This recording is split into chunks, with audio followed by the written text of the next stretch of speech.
Yeah, but we are positive here, and we got a lot of Star Wars news to get to. Well, when I say a lot, I just mean we're going to dig into the big news. I don't want to say news dump, but it was a big, just a plate of news dropping on your a plate. I'm already talking about food. God, I'm already talking about food.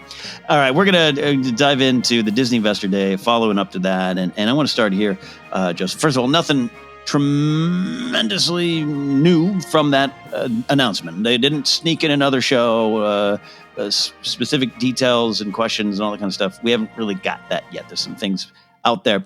We're going to dive in, though. I want to ask you first, after a few days, Joseph, what excites you even more about the news dump or a specific show or about the whole experience? Yeah, I mean, there are specific shows that my mind just floats toward because they reflect my specific, interest in Star Wars. Our tortured buffet metaphor goes on because they're the dishes that they're the macaroni and cheese that's a part of Star Wars that I gravitate toward. But I think the biggest thing for me is that it is just really a great collection of styles because they're going to be different creators, and it looks like they're focusing on different parts of Star Wars, but in particular just different eras. I mean, when you really start to break it down, this is all coming out over a spread of years, right? So it's not like it's all going to this is everything that's coming out next year and you'll have to pick then. But the Acolyte happening pre-prequel era, end of High Republic era. You got the Obi-Wan show, Obi-Wan Kenobi, that we know is now going to feature Hayden Christensen as well. So that's going to deal with being in between the prequels and the original trilogy. But I really think that there could be more that anchors it in the prequel era, obviously, since they're going to be wrestling with what happened there. Then with the whole expansion of Mandalorian, we're really going to be, I think, exploring the politics, with Rangers of the New Republic and with Ahsoka, with the New Republic right after Return of the Jedi, and how does that maybe morph into the First Order? And then, to my reading, I think Patty Jenkins and Taika Waititi's movies are post Rise of Skywalker. So just looking at it from a perspective of eras, I think the thing that excites me the most is just the variety. Yeah. Yeah, a lot there to choose from. And I'm with you, too.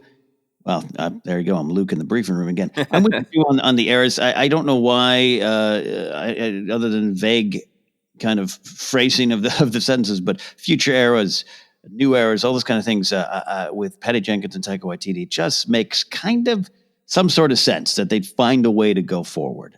Yeah. Without even, I know a lot of the characters that we would love to see continue, from the sequel trilogy, but even going beyond that and outside those margins. I just have that feeling. Yeah, and I think it has a relationship with what they're doing with The Mandalorian. Obviously, The Mandalorian has had, figures from Star Wars pop up. We have speculation of who will have heard Grogu's call, and who knows, maybe it is going to be Luke Skywalker. Who knows? But right now, The Mandalorian is having fun adventures while we know, Luke, Han, Leia, Lando are out there doing things too. And I think that Lucasfilm is really having this perspective of, Rey and Finn and Poe and Rose could be doing big, cool, important stuff, but it's a big galaxy and not everything rotates around our main characters. So why couldn't we be having this other high stakes adventure over here? I think it makes sense to embrace how big the galaxy is. And there's a lot in the storytelling lately, I think, that's been leaning toward that on a kind of practical level and a philosophical level, right? Yeah, absolutely. Look, Taika could go back to, the beginning of time in Star Wars, or maybe his is the Star Wars creation story. I don't know. It could be, but I don't know. I just have that feeling, and it'd be fun to explore, especially with Patty's, and that could send you down a path of who they're going to fight, who's out there. We'll see. But I'm with you. A great use of the Mandalorian, where we are in a world where we know Leia and Luke and Han are sitting around trying to solve problems in the galaxy, and we haven't seen them yet, and it's okay, and you don't feel the loss. It's something new and exciting. Yeah, galaxy's big. Yeah, I found myself just kind of daydreaming a little bit more about the Acolyte. Probably because we don't know quite as much, and we got to assume different era again. About about 200 years prior. We'll see. They say at the end of the High Republic era, so maybe even closer. Emerging dark side stuff, everything. I don't know. I just I'm drawn to that. I will wildly speculate, and I think we already have touched upon it, but some sort of Night Sister character or the Night Sisters involved or something like that. I don't know. I just the lack of information is just drawing me in, and that great title card. I'm getting more excited for that. Yeah. There's something about the way the project's been described, but my mind has always gone to Night Sister, and maybe I'm speculating without responsibility there. But we'll see. We got a great Night Sister question, so we can dive into that a little bit more of our wants, our hopes, our dreams for Night Sisters. But yeah, I think for the Acolyte, I think given that it's set in such a different time period, I do also think there's hope for this is just a totally, you don't need to know anything else. Just come on in for a Star Wars adventure. Come on in, sit down, and have a good Star Wars meal. So I saw this a lot on Facebook. We all have those friends on Facebook or acquaintances or old office buddies, and they're Star Wars fans. They are. And they are. There's no debating that. I will never take that away. But I saw more than 5 posts this week of, too much Star Wars, man. I love it, but this is too much. That's a thought. That's, again, we're not here to take that away. We're here to ask about that. We could joke and say, will there ever be too much Star Wars? But with this amount of information, and I hear a lot of people say this about Marvel, but also I'm not clued into that discussion world. Is it too much Enchanted? I don't know. Everyone's excited about Enchanted too. I don't know. So I just want to ask: will there ever be too much Star Wars, or how could it end up being too much? Could you tip it into the scale going that direction? Yeah, I guess the question for too much Star Wars, there's the personal, and then once you get past the personal, what are the larger cultural stakes? Like for the personal, there's the oh, there's too much. I don't have time to absorb it all, and I'm bummed out for myself. You and I are lucky to have a Star Wars podcast, and I still struggle to absorb all the Star Wars content that I want. So I get it from the personal perspective, particularly if people have a specific job or raising kids, and I'm so excited, but I have a hard time making time for everything, and I want to watch everything. I totally get it from that perspective. And I think there's that larger cultural. And I could be wrong, but I think a lot of it is coming from people who grew up with the original trilogy. And what they liked about Star Wars was it was so different and special, not just in the content, right? If you go back to being alive in the early 80s, Star Wars they weren't sequels, they were a trilogy. There's those jokes in Scream about the difference between sequels and a planned trilogy. But sequels were still kind of cheap in the 80s, right? If you made if it was good, you just made another, and didn't matter if you got the same creative people. Here's a Rocky, here's a Jaws, here's an Exorcist, and it was the sort of just make that money. That name has money attached to it, so make more. I think was more of a feeling about sequels, and so I think a part of the magic from some people's perspective might have been that Star Wars it made its 3 movies. And then it went quiet, and it was really special and really rare and really this treat that I think there's something about that marries well with the mood of Star Wars in general, the original trilogy in particular, that it's romantic and unique and just the tiniest peek into this amazing world. So I think, if there are fans who have internalized that for years, and that's their view of what Star Wars is, then I think there's that feeling that if there's too much of it, it's not special anymore, which I understand. I think there's a part of me that would at different times in my life kind of have felt that way. But then on the other side, I just kind of feel like the reality is times change. Content is king right now. And of course, Disney is going to develop more Star Wars. And the plus side of it is this huge amount of variety. And we're in this great place where it's not movie theaters. It's not because, Leslie Headland's making a Night Sister show, if we wanted, we're speculating. It's not like that got the green light. So that's the movie for the next 3 years. And so you don't get other Star Wars going. Everybody can get something they like. And if you think it's too much, all you have to do is not watch the ones that you're not interested in. And to me, I think I can think through it lots of different ways, and I see it from the personal. I don't have enough time for it. I see it from the, I liked it when it was a different time, a different world, and Star Wars felt magical and unique, and now it just feels like it's the thing that's on every corner. It's, it used to be like, a waterfall, and there are only so many in the world and you can go see. And now it's a Starbucks. There's one in every corner. I get that perspective, but at the same time, it's a magical world with a ton of different approaches to it, and a ton of different artists get to have their approach to it, and a ton of different people get to find the part of Star Wars they love. And I think that part of it is the most powerful and most important to me. Yeah. Yeah, you get the well said T-shirt consolation prize there. But I want to start with like the books, and you and I have talked about this on air and off. There's so many wonderful Star Wars books and the novels, the fiction ones, and they come out, and sometimes we read them. But lately, over the last year, throw in the comics to this as well. It can feel not like too much, like it's just overwhelming because we feel maybe professionally we have to keep up on it. And lately, I have taken the foot off the gas pedal on the comics. And just like you said, I feel bad being behind on it. And we even get some folks in the ForceCenter Discord like, I wish you guys discuss the comics more. We just had to. We had to kind of pull back from that. And gosh, I do kind of feel bad. I do kind of feel bad on that. So it's very personal. The approach. I think it could be.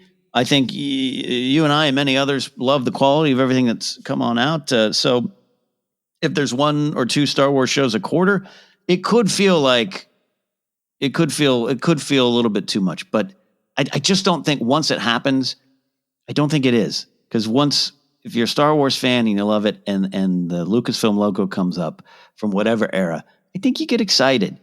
And for that moment that you're there, that you're living in it, it isn't too much. It's perfect. It's the perfect amount because it's new Star Wars right in front of you.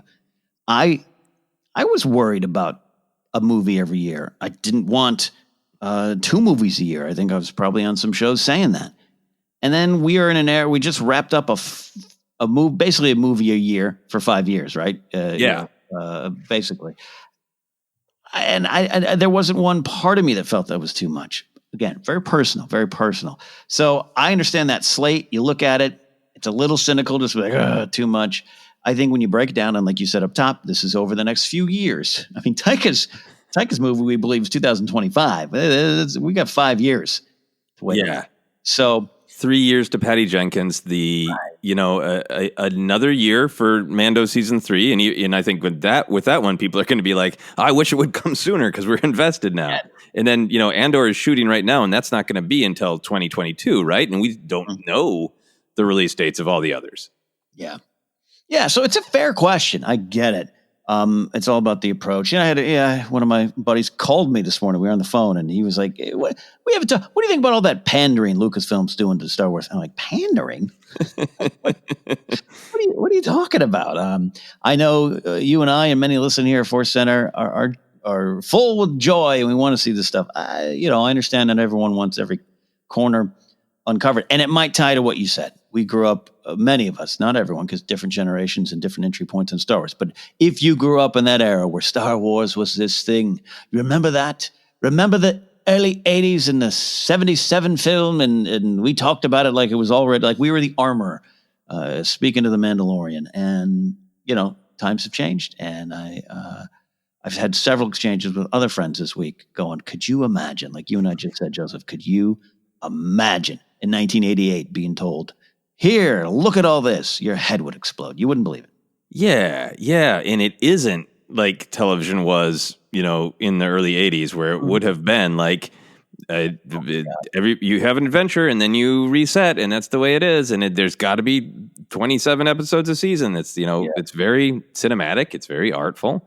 Yeah. And I think the other thing for me is obviously Disney is wanting to make money on Disney Plus and wanting to sell a few T-shirts and lunchboxes. We'll talk about Mando Monday in a bit, yes.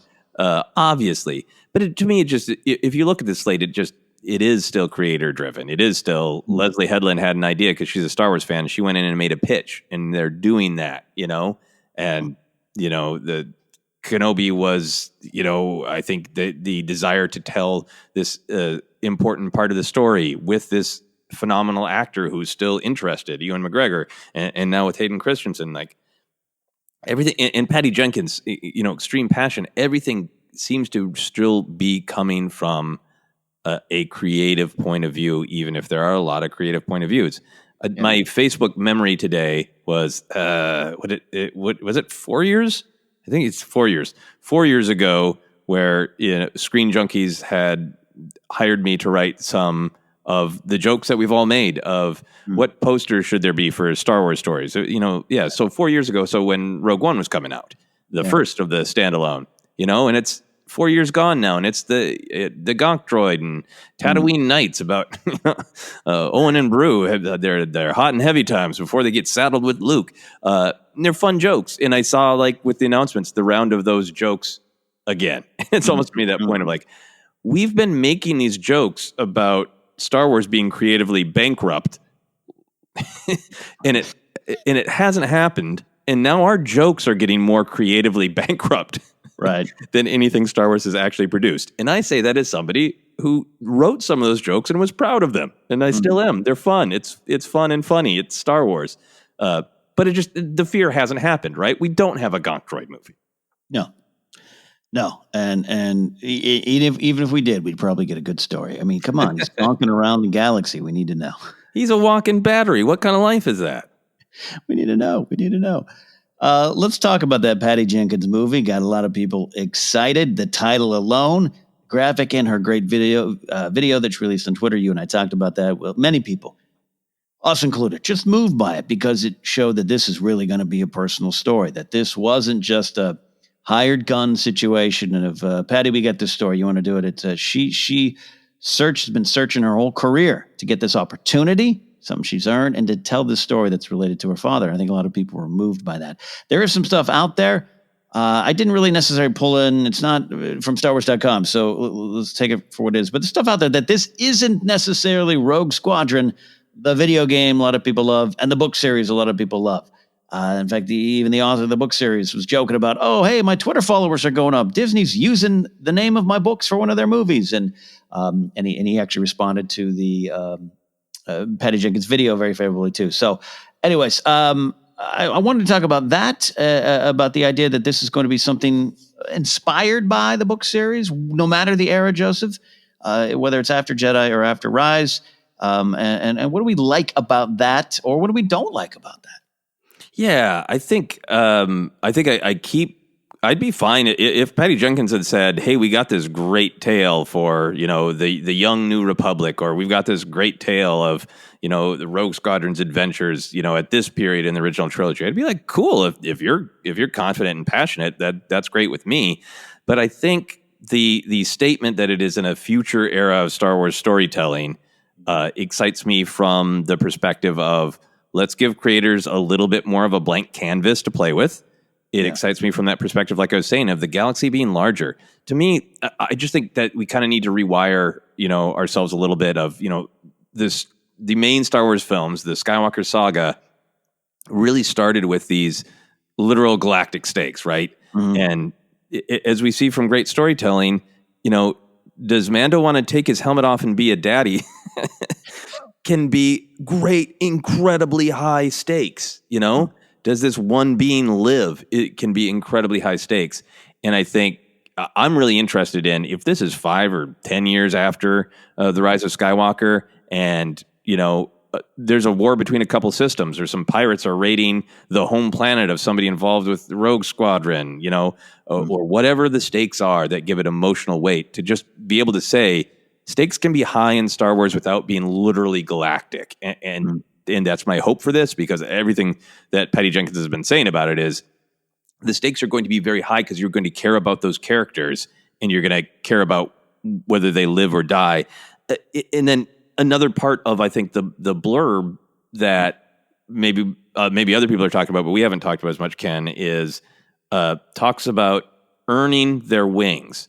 So this is a coming of age story, which is, right, great Star Wars. If this is, hey, we've got the new Republic, or whatever it's called after the Rise of Skywalker, and tradition has always been that there's a rogue squadron, the best of the best, who challenge themselves. Here's this new young generation trying to live up to the legend, and it's live or die. Live up to the legend as you try to earn your wings. The stakes could be, does Blast Hoofhoff get into Rogue Squadron? Yeah. I'm waiting for that character poster. I don't stand behind that name. That's not a good Star Wars name. But yeah, that's. I think there's a lot there that's old Star Wars and a lot that's new. Who knows where it's going to go? Yeah, I yeah. And this is it's almost crazy for me to already be thinking like, okay, we might be going past 9 again. Might. We're going off of future era. We'll keep repeating that. We don't want to we don't want to go too far down the path of this is definitely after 9, but a wide open territory, a new way to approach it, and to not be listen carefully here tomorrow, not be bogged down by the Force, meaning this is a different kind of Star Wars story. Like I said, the stakes being different, and that's why I'm not worried yet about the villain. I'm not the Final Order becomes the new Final Order. I'm not worried about that. I think what I love most about what Patty Jenkins did with the first Wonder Woman. I have not seen 84 yet. I don't know if I can yet. Did it come out yet? No, it's a little December 25th on HBO Max. Yeah. I have no press links to that one. What I love about that one is someone who is familiar with superheroes, roots for them, but didn't live in that world growing up and still doesn't. She really did. I love the first act and second act of that movie. Third act is great. It's big. It's superhero. Fights and all that kind of stuff. I'm not saying I don't like that as well, but I like Wonder Woman in a New World or Wonder Woman discovering herself. I think she got me so invested in that character, a character I've known literally my entire life, and I was around to see Linda Carter on TV, the spin and turn into Wonder Woman. So I think if she can bring that, no matter the era, like you said, it will be able to get into those cockpits. And and she's got the legacy of her father in her heart to tell. So I'm excited about that, and like that it won't be beholden to this has to happen because this book series said it. Yeah, I think that is what I'm excited about. I think that you can do lots of storytelling without cutting off future storytelling possibilities. If you go after the Rise of Skywalker. And you're right. I think we should have some caution. I think I am drawn to that because it makes sense to me to say future era of storytelling, but maybe what they mean is they're carving out, hey, here's some time when the New Republic was around and maybe a couple of Luke's Jedi trainees were running around, and it is the pre-sequel, the great new pre-sequel era. That is absolutely a possibility. And I trust that whatever they're doing, they are doing it with a good idea of what makes it powerful for the characters that we're following. And that's the most important thing to me.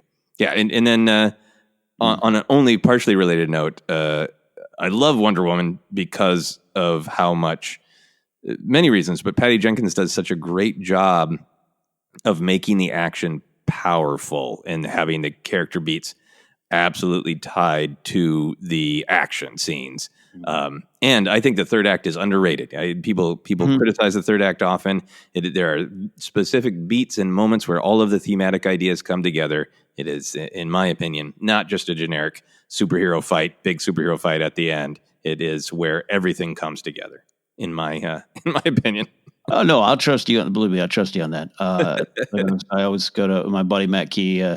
And did you enjoy it? Yeah. Okay. Then I'll trust that you enjoyed it. I just, that's all that's from my upbringing there. But but it works. It works because of what she established in that film and has, worked really long and hard to get these opportunities, probably too long. And I'm excited to have her in the Star Wars world. I want to, we could literally do another hour on this Investors Day, a news thing. I mean, you and I haven't. We're going to need to do Vader, Obi-Wan one more time. Many more times. And Ahsoka, we've barely talked about Ahsoka, which would be a whole meal worth of news for weeks. Yes. And I have had. It's so funny going quickly to the Obi-Wan Vader one and the Hayden Christensen back. it has been a tale of two reactions all through these last few days for me. I'm sure it's probably similar for you. I joked on the show. I told Grace, my girlfriend, about it, and she got weak in the knees and was like, her dreams have come true. Hayden is back. Like, just loves it. My old pal Roxy Stryer, she's been on the Hayden is great as Vader since my Jedi Alliance days when I brought her and Sarah Stratton on the show to defend Hayden when I was a little bit snarky. And then the other time I've had the same friend call me up and be like, how could they do that? And then another friend, I was talking to him, and then his wife is in the background going, but he was bad, right? Didn't we all agree that he was bad? Why would we want him back? And all our great opinions and all our own journeys through Star Wars, but it's been such a interesting thing. But I wanted to specifically, I don't know. And again, I don't know if you felt that too, if you've been getting texts from all sides of the coin, Joseph. No, I've definitely been seeing the strong opinions on Facebook back and forth, and I'm so excited because I think he does a great job in the prequels. There are a couple beats that I disagree with, but I think it is more about, for me, Lucas not always, wanting to talk to actors. I feel that in some moments where like, is that really, do we, anyway, we've talked about it before, wanting a little bit for me, as somebody who absolutely loves the prequels and have come to love Hayden's performance even more, of wanting a few more moments of the hero, rather than the guy falling apart. So that we could heighten that contrast, and I'm really excited to have him back to I think prove to the world that he is a really good actor, and he's going to bring a lot of nuance, I think. Yeah, agreed. And stay tuned for part 8 of Joseph and Ken talking about their relationship and what they get. One I wanted to highlight. You and I talked about this off air, I think, last week, and we're like, we gotta get on the air and have this. I want to speculate wildly a little bit about who will comprise the Rangers of the New Republic. We haven't really talked about this series a lot. We do not know any specifics. Yes, there was other rumored spin-off shows, Bo-Katan, Cara Dune, and maybe this is that, maybe it isn't, maybe that's folded into Ahsoka. We don't know that right now. And that those are two candidates to comprise these quote-unquote Rangers of the New Republic. I'm just going to start here, Joseph. We both kind of now are putting into the ForceCenter book of records that we really would love to see Iden Versio and Shriv. Yes. So you were telling me about the Iden Versio conversation happening with the actor, right? And then I was like, Shriv, come on. Yeah, right. No, yeah. I want to give you full Shriv credit. Yeah, no, it was Mitch Dyer, the writer, one of the writers of it, and he tweeted. I haven't seen. While we're chatting, I'll look up Janina's feed. But he was just kind of like, who would be a great teacher for these Rangers 5 years after she turned to the rebellion there. Iden Versio and Janina Gavankar. Want to talk about a performer who could easily make the transition from animated video game character to live action. I think she's all there for it. And Shriv, Duros, that's easy. We've seen Duros on screens, so let's do it. Yeah, no, and I think now that we have had almost 2 full, with 1 episode to go, successful seasons of a show that is all based on a person with a mask who does not move, I think we have, Shriv can emote just fine. Shriv can absolutely emote, and is a character that Shriv has fans, absolutely has fans, but I think he could get. I think he's been forgotten. And for the record, going to Janina's Twitter, not officially mentioned it. She okay. My apologies. That came from the writer, not the. Oh no, that's fine. I just want to make sure because I want to see. I want to see if she's saying something. But she also doesn't tweet a ton, at least right now, not lately. So, anyways, don't worry, folks. We'll monitor Janina's Twitter feed. But you know what I mean. Like Shriv's been a little forgotten. Yeah, let's not forget about Shriv. We were all about Shriv for a little while, and then he faded. But yeah, he's just a great comic character. I think that had that different energy, just great delivery by the actor Dan Donahue, and I think just that character who's like, I'm committed to the rebellion. I'm gonna do this, but I'm also just gonna be really honest. This sucks. This sucks that we have to fight a war. A lot of other things I'd prefer doing. In that combination of somebody who is clearly good-hearted, clearly on the side of light, but is also grumpy about it, is, really attractive for some reason. I don't know why. I love it. I love it. Do you have any other thoughts on making up this wild Rangers team? Well, I think there's an interest to me. Even Shriv is obviously a pilot. So is Aiden. I think so is Carson Teva. But so Rangers is interesting to me. Is that like really specifically not pilots, but rather drop troopers like Cara Dune, or is that distinction unimportant? I think the biggest thing to me about it that's exciting is the groundwork they've laid with Carson Teva in the relationship to the Outer Rim. And I think there's something about Rangers, right? That makes me feel like we know the kind of canon story is Mon Mothma feels like we need to really power down. We can't have a big military. We need to show the galaxy that we are different than the Empire. We can't show a fist to the galaxy or we'll get a fist back. And I like that philosophically. I'm really interested in the small band who's like, got it, Mon Mothma, but there are problems. Can we be this little unit that really believes that we don't want violence either, but we do really believe in justice. We believe in taking care of people, and we believe in being proactive. Can we just be this little band who goes places, the kind of the forgotten places, the out on the rim places, and take care of business? That's really interesting to me from a sort of philosophical point of view. Yeah. And just the hows and whys of settling it, so to speak. And does it need settling? Does it, how do you just pull it in the fold? This idea, because we definitely, you kind of associate with law enforcement to a certain degree, this Rangers, Texas Rangers, Walker, Texas Ranger, Chuck Norris is in the series here. Well, just like you said, you mentioned Carson Teva, and Teva's definitely on my list of someone who I definitely want to see in this show.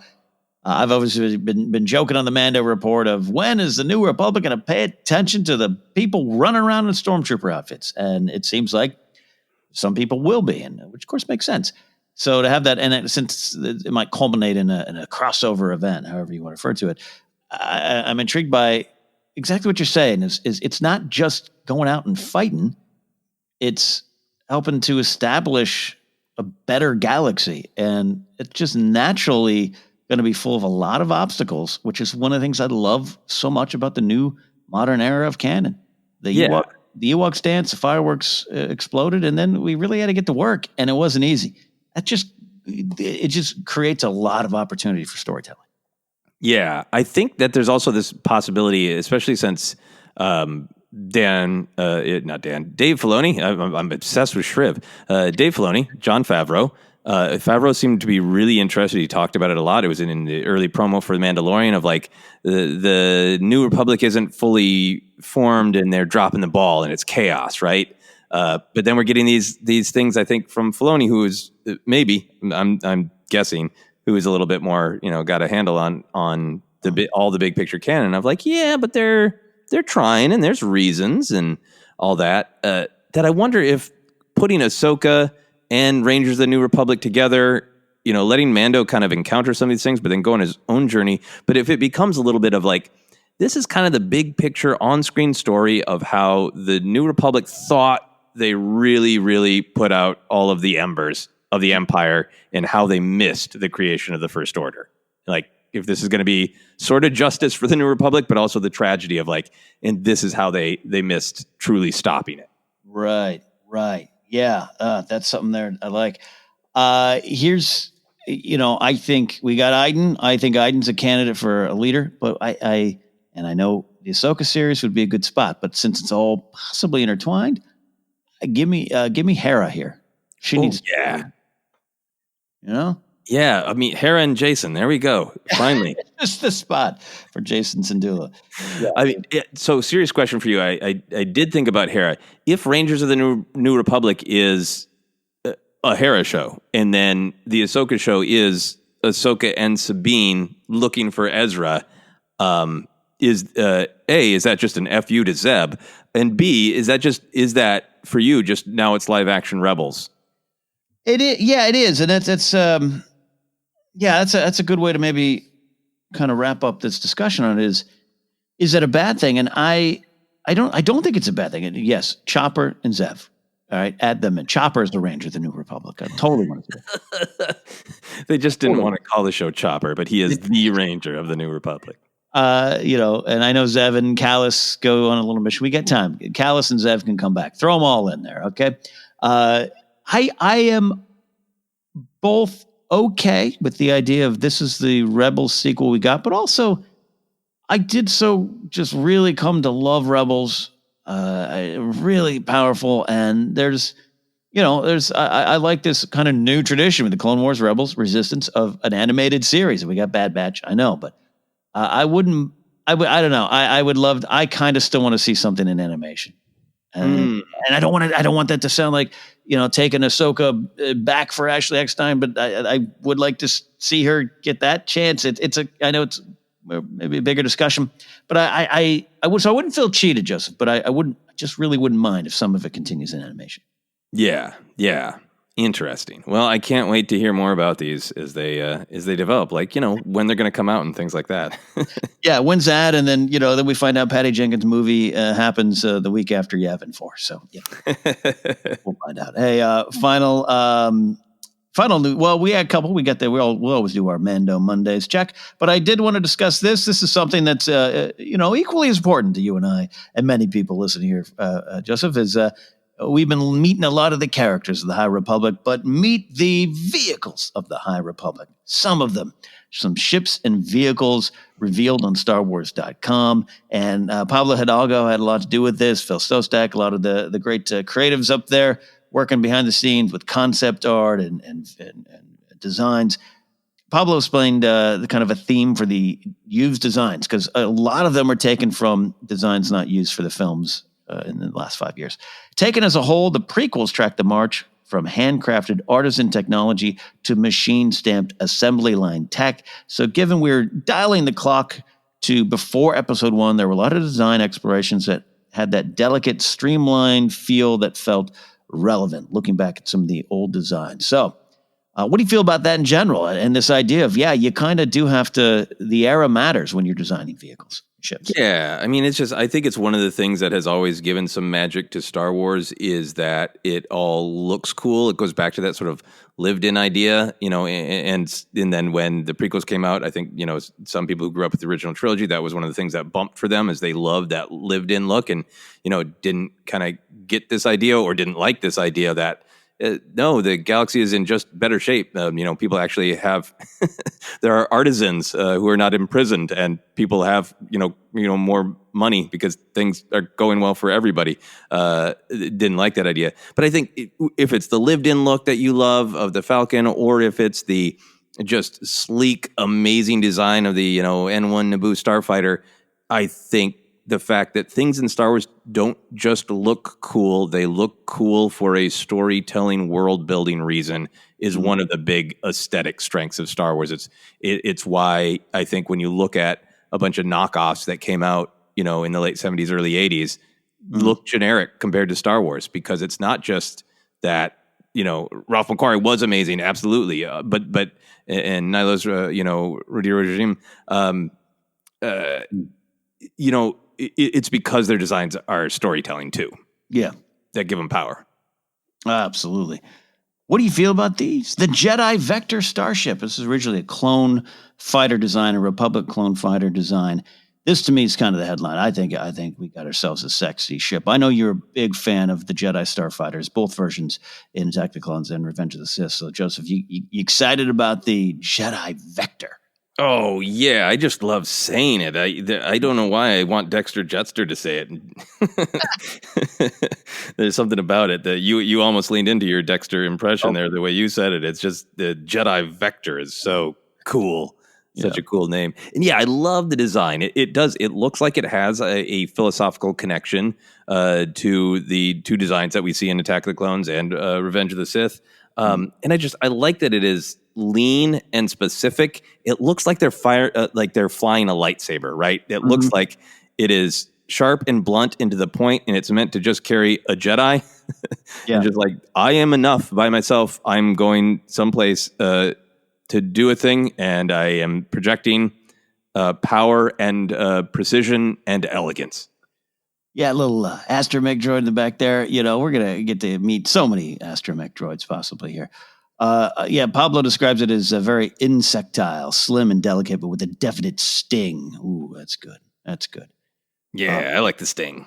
I like this thing. The Nile, the bad guys, they got a ship too. These are actually mostly original to the High Republic, meaning they designed them specifically for it. And it's interesting, when I was reading this article, I was like, wow, that's interesting. We're going to get the vehicles from the novels so we can imagine them. And I was like, tell me, there's comics. Don't forget. There's going to be a lot of things coming. I like these ships a lot. These look like, the Nile are marauders, brutal, savage is how they're described. I look at these and they remind me of like a G.I. Joe toy. Like if you were to buy the Dreadnoks, Zartan's side group out in the swamps, eating grape soda and chocolate donuts. I really am. I'm not rooting for the Nile here, but I just something about it. It's so busy and messy and ugly, but elegant in the brutality. I don't know. I'll throw a bunch of poem words at the wall there. I just like it. I don't know. I'm intrigued by what we got here. A little Mad Maxy as well. Yeah, I think definitely Mad Maxy in a great way, and I think kind of from that same philosophy, right? Of they want to project power and brutality, and this looks like a villain that comes from the perspective that size does matter, and then it also speaks to like we've stolen all this stuff, and and we've just slapped it on in the most aggressive way possible. Yeah, right. Final two ones we revealed for this one here is we got a Republic long beam, which is could actually be seen in the Art of the Last Jedi. It was a resistance bomber kind of concept. And then we have the Legacy Run, kind of a freighter ship that was a design for Han Solo's freighter in The Force Awakens. They went in a different direction with the Irvana, but these two designs here, I like them. I had a thought of like, does it lessen it because it's just hey, let's take what was left on the drawing board? Then I thought, no, that's also a lot of Star Wars. Like Corey and big team back in the day designed a lot of things and repurpose them, aliens too, and creatures. So I like that kind of spirit. I like what we got going here with these two ships. Yeah, absolutely. I liked in this article, I believe Phil Sostak tweeted, and hey, this is great information about the High Republic, but if you also want to get a better sense of what my actual job is, read this. I really love the quotes about like how he had put together a sort of lookbook of everything that hasn't been used, and talked about the 3-second rule of just how quickly does it speak to you. And that's just such a great way to approach design, especially like you've got all these accomplished Star Wars designers, in general, the design is going to be good, but in 3 seconds, does it speak to you? And does it speak to you for a specific era? I thought was a really cool detail in the article. Yeah, 3-second rule, not just for food dropped on the ground. I love that there. No, great stuff. Yeah, feels great. Always just a great Twitter follow because there's a lot of great information and insight into the creative process behind a lot of these concepts and ships and vehicles and characters that we love. Final thing, the Starlight Beacon, which I do believe I've seen a little bit of this before, but I love a little bit more of what we got in terms of the description. This, of course, is going to be very key to the High Republic series. This is kind of a little space station out there, and the concept has a Jedi Temple-inspired top. It does kind of look like the pyre of the Jedi Temple we're familiar with. And then a kind of an industrial foundation on the underside. Pablo Hidalgo said, those who are allied to the ideals of the Republic can look at it as an inspiration, example of balance, of working together. Those against the Republic can get riled up by what they see as a statement of class and divisions. There's a lot going on there. Absolutely. You talked about it, Joseph. That is storytelling and design. And this is a real simple, easy to grasp concept, but I want to spend some time on the Starlight Beacon. Yeah, I love the design. It is, and I love that description. That's such a just great, from a certain point of view, extends to people's strong feelings about architectural design and what they mean for the morality of the Jedi in the High Republic. Yeah, maybe consequences and unintended consequences and where that will go. That's fascinating. This also looks like just a spectacular casino in the new parts of Vegas. It looks like the Aria, and I want to go there. for that as well. So there you go. Statements of class and division, even there. Final update quickly. Mando Monday. Oh, also, by the way, just something I saw this morning. There will be a High Republic live stream event coming January 4th, 2021. It'll be on StarWars.com. A lot of the authors, Claudia Gray, Daniel Jose Older, Kevin Scott, Charles Soule, Justina Ireland, and more. Kristen Baver, Michael Soglein of Lucasfilm Publishing and StarWars.com will be there as well to kind of just share some fresh insights into the characters and the events and just kind of get us all excited for what is coming with the High Republic era. So we, of course, update you on that and cover it as well. Mando Mondays, we always like to go into that because there's probably something we want to buy. And this week is no different. We have got some highlights, and I've seen some other Black Series figures out there, but the big highlight is Bo-Katan. We got Bo-Katan, Kryze, the Katie Sackhoff live-action version of this character. It looks great. So happy for Katie to get a Star Wars figure. Man, that's always a thing. So I've kind of stopped. I keep saying it. Kind of stopped collecting Black Series for storage and allowance money reasons. This Jar Jar, there's a lot coming that I'm just going to have to add and throw in a box, but add indeed.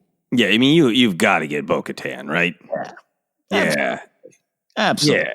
Yeah. I'm trying not to. I am being very having a lot of time restraining myself from making more action figure purchases. Yeah. But Bo-Katan is really cool because the character is so beloved, and it's also just that's an action figure of the character, but it's also an action figure of that cool moment where this person got to jump from animation to live action, and here it is in action figure form. So that's really cool. Yeah, bold, bright action figure design and color there. They got the Child Hideaway Hover Pram plush from Hasbro. This is going to be a need to not add to cart. It's no. This is going to be. I'm going to turn the corner at a store one day in the toy aisle like I always do, and I know you do as well. And if this is there, I'm just going to be like, screw it, I'm buying this. It's a 3-in-1 toy that converts from the egg-like hover pram to the child. Even better. So you can hide the child. Yeah. We also got some watches. I don't keep time on a timepiece anymore, but these do look beautiful. And some art. We got that. We get the Sims free play Mando event. You can go to StarWars.com, check it out. We don't just want to list off everything there. And then they always do the digital downloads with some concept art, character posters, and we did get a Fennec Shan poster, which a lot of people wanted last week. And hey, here it is for you this week. And so glad she's still in the show and factoring into the show, hopefully even more. So great design on that one as well. Yeah. And the Mando, the Mondo posters of Mando that came out on Mando Monday. Mando Monday posters look very cool too. There you go. I'll get the plush. You get the posters. I'll meet you at the checkout. There you go. All right. That is a look at Star Wars news and just kind of, looking back on a big week for Star Wars news and fans. Before we take a quick break and reset and get to your questions, we're going to do our audiobook recommendation. Joseph, we got a big one here today. That's right. We are recommending the Rise of Skywalker novelization. I think it is a great read. I think if there are fans who are still like, I want to know more. This one came to mind because, we've talked about Palpatine's return recently on last week's deep dive show on Thursday. And I think if people want to get, some more insights, Rise of Skywalker novelization is really, really great. It's got some great moments that I think add to the film. I agree. Download your free audiobook today. Go to audibletrial.com/ForceCenter. Again, that's audibletrial.com/ForceCenter for your free audiobook. And here we go. Taking a quick break here on Force Center. On the other side, we got some great questions from you and our listening audience. See you soon.